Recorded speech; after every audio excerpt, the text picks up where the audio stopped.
this episode, we're going to show you how to restrict your website to only accept orders for a specific product category for a specific date.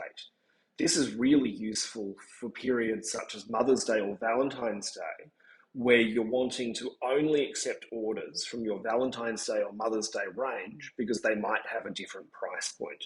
So start off by going to your dashboard, then clicking Settings, Delivery Options, and then Category Restrictions. So then let's go to add a restriction. So let's call it Valentine's Day. And let's go, it's going to be the 14th of February. And we want to restrict to only Valentine's Day products.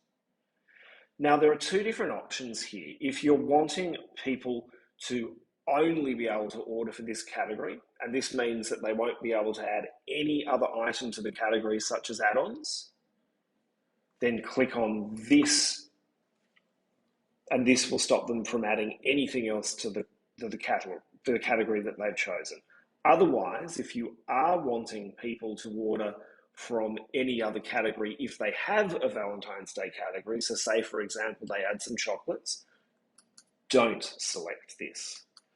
Once you've chosen, choose Save Category, and then it's saved, and people will not be able to complete the checkout if they don't have a product from this category for this delivery date.